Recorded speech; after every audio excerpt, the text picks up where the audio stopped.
Hey guys, my name is Agent Psycho, and this time we're going to be taking a look at the, what was this again? The 71st chapter, I want to say? Or, no, this has got to be the 72nd, because I think the 70th was on the AK, the 71st is on the Sledgehammer, and the 72nd, yep, it's the 72nd. 72nd chapter on the Exploring the Arsenal series playlist, featuring me, Agent Psycho, aka Total Sniper 98, and, yeah, we're going to be taking a look at the MG21E family, which I meant to get to in a long time, but, yeah, college stuff keeps running into the way, and making all these gameplay reviews and shit really eats up a lot of my time. But in any case, let's get started on the actual review portion itself.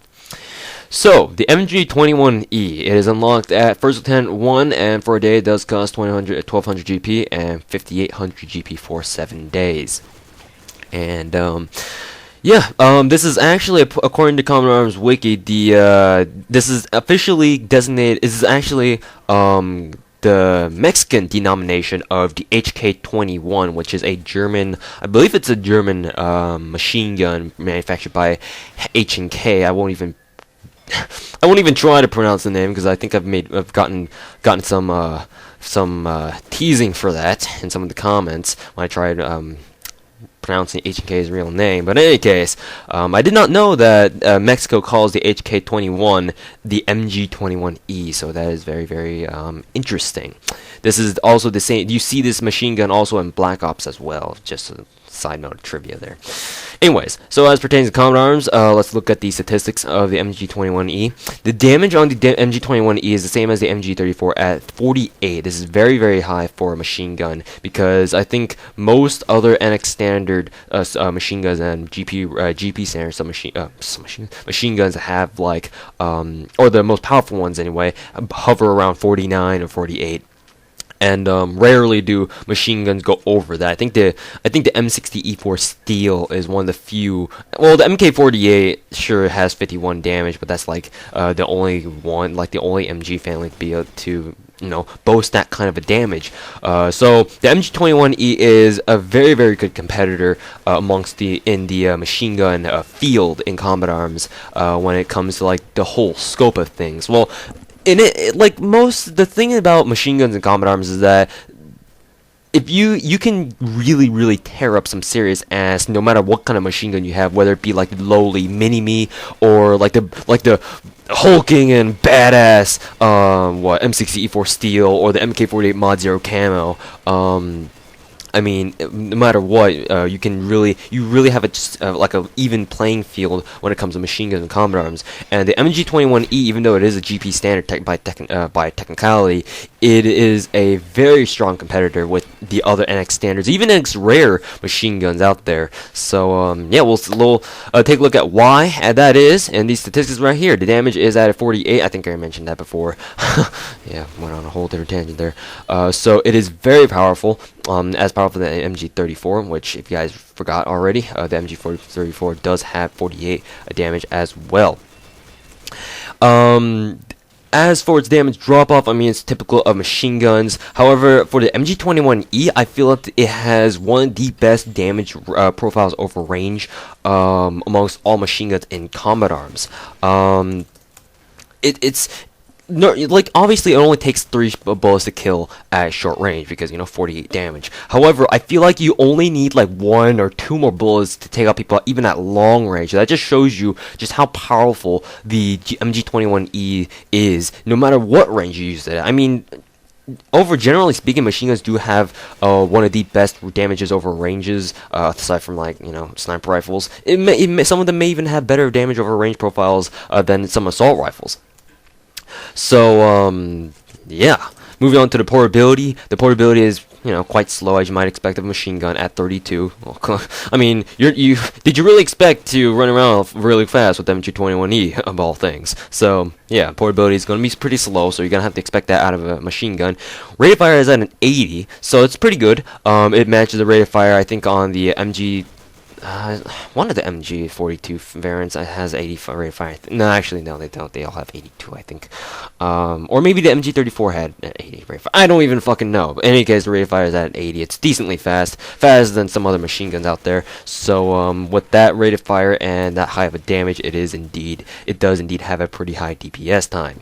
Accuracy. The accuracy on the MG21E is at a 60, and the thing about the accuracy on the MG21E, it's actually quite accurate. You can actually reliably spray at people at long range, and you can, because of that, you can really give some really crucial present fire on your enemies so that your teammates can move up and, you know, do whatever they need to do while you're suppressing them with the MG21E. The thing is that because because of its how its recoil kind of behaves, especially if you crouch with the MG21E, your recoil basically your hipfire spread while you're spraying will be very, very tight. It's amongst the it's amongst the tightest. That's what she said, amongst the all machine guns.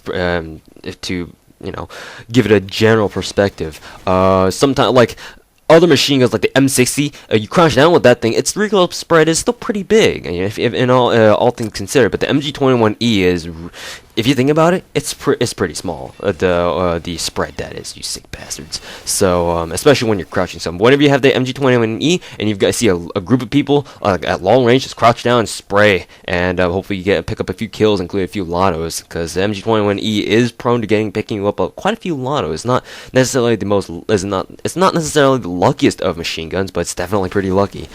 There you go. I mean, it is a machine gun. What do you expect?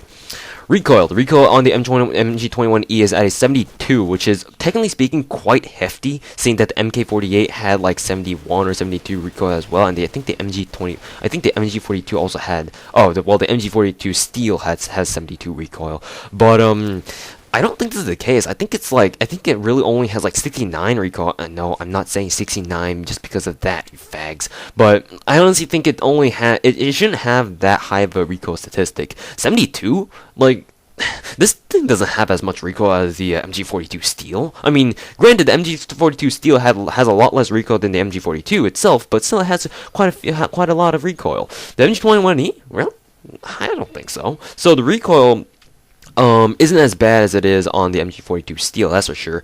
As for its other aspects of recoil, that is, like recoil spread, I think I already discussed the MG21E's recoil spread, so I think I'll skip over that.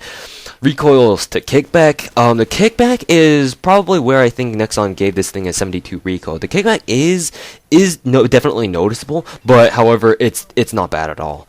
It's noticeable, but I think God damn it, it's noticeable, but it's like, well, if you crouch down and you either spray with it or burst with it, then it's easily controllable. You don't have to worry about it at all.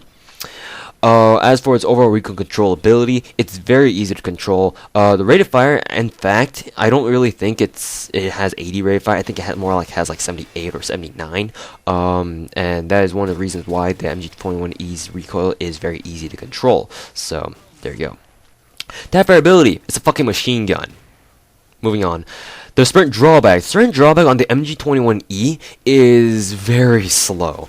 Like, I mean, typically speaking, machine guns don't really have very fast sprint drawback times anyway, but for the MG21E, the sprinting animation and the sprint drawback animation, they just seem like they take a long time. So definitely with the MG21E, you're gonna have to be careful about where you're sprinting around with this thing, because if you get caught out in the open while you're sprinting, chances are you're gonna die without being able to put up a fight.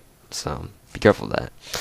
Draw speed. The draw speed is I want to say it's kind of faster than most, just because of how the animation actually plays out. But I mean, it's definitely not fast. You know, it's a machine gun.